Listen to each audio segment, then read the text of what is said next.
What's up, YouTube? It's your boy Dashing, aka Kati. And so this episode we'll be checking out some Yu-Gi-Oh replays here.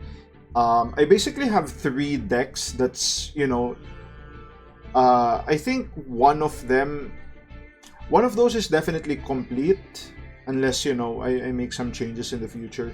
The other two is like work in progress, right? So we'll check out this episode. We're gonna check out our Time Lord deck. We do have like two replays here for Time Lord, and then I kinda made like an evolution version of it that involves burn composition, right? So these two are gonna be like Time Lord with the burn mechanics, while the first two is just gonna be like standard Time Lord. I don't have these anymore, but when we cover the Time Lord Burns deck, I can show you guys like the deck composition itself. So if ever someone wants to give it a try, the option is there.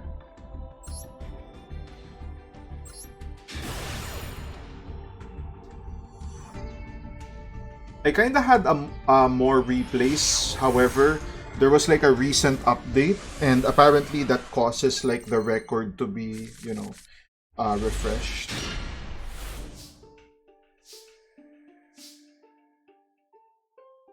So we summon Raffion here, and set Witch's Strike. This is actually an interesting card I came about while I was, how do you say this? I was in the lab,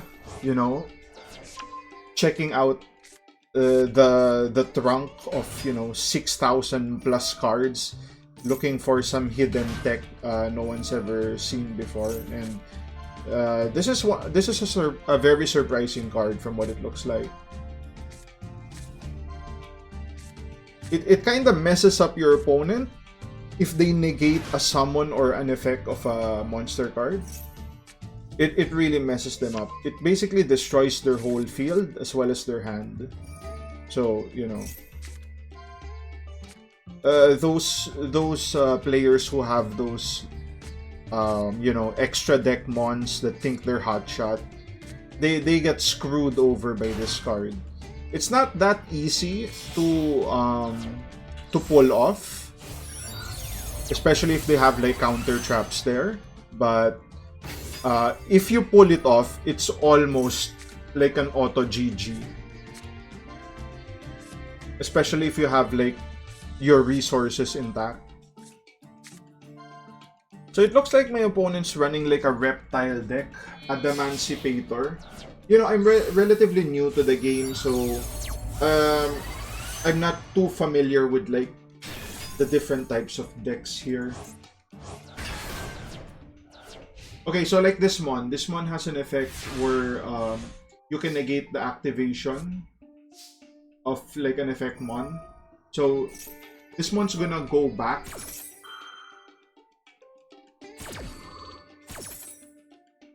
So I think that was a misplay from what it looks like. Basically, the effect of this mon, if for those who don't know, it can't be destroyed by like card effects as well as battle, but the thing is, during my standby phase, it goes back to the deck, and apparently it looks like this guy isn't really that experienced as well. There was no threat here, but he decided to negate the return of this mon.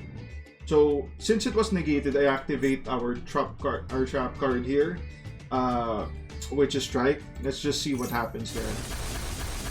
Holy shit. He got messed up. And I guess because the card is no longer on the field, my effects come back online.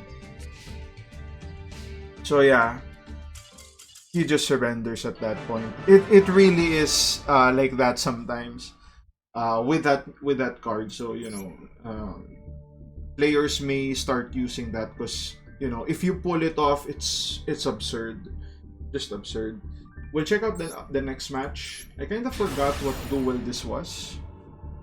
So the first one was like Reptile, Adamancipator. If I I'm really not sure if that's like how you would describe the deck itself. But yeah, so in this game, he goes Numeron. I have played like Numeron decks, but there may be multiple variants to it. But this is the one I'm somewhat familiar with. The Numero 4, as I call it. So they summon these 4 mons. Basically what they do is, when they battle, their attack gets doubled. But apparently he like makes a link summon. Summons this Infinite Fortress. So it cannot be destroyed by battle except from XYZ. You can get one from your graveyard. Is that this one is gonna take a while for this to get taken down.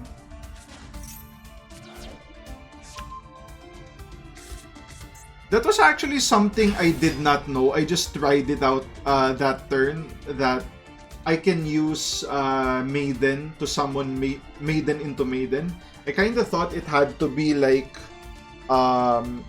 Maiden into one of the Time Lords, but apparently I could do that, so that's good to know for future duels.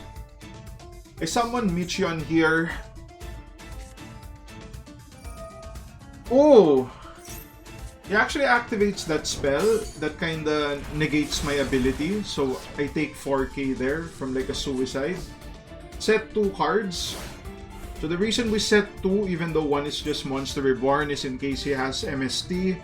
It's gonna be a mix-up. You know, we're not totally screwed. We activate Dimension Wall. We get to return the 4k. So we're still in a decent position, you know, as long as this card isn't that card, what do you call that? Infinite Impermanence. No, it's Roar. So that's fine. Nothing to fear there. He actually needed to Roar there because had we got the hit, he would have been taken out 4k. Because this is Raffion. We deal as much direct damage as his attack. So the effect activates, we return, but I do have another Raffion on hand. We go for the attack, end our battle phase. That's gonna be 4k! Woo! It just be like that sometimes. It just be like that. So yeah, I think Time Lord deck is very fun to use. It's, you know, it's not one of those decks that takes forever to end the turn. You know, use summon this, search deck, summon that, tribute this, summon, activate. You know, for those who are looking for something fun that's, you know, somewhat competitive, I wouldn't say it's, you know, meta or what, but you can definitely get to, you know, platinum tier with this deck. I got to platinum with this deck, and the deck is kinda, I don't even know how to use it well yet, and it it was starting to get a bit boring for me. Maybe because, you know, part of it is I wasn't really getting how the deck was supposed to operate, so I opted to like swap out some of the other Time Lords and make like a burn version of it. That's what we're gonna cover in the next video. So yeah, if you guys like the content, like, comment, subscribe. If you want to support your boy even more, links to Patreon down in the description. See you guys in the next one. Cheers.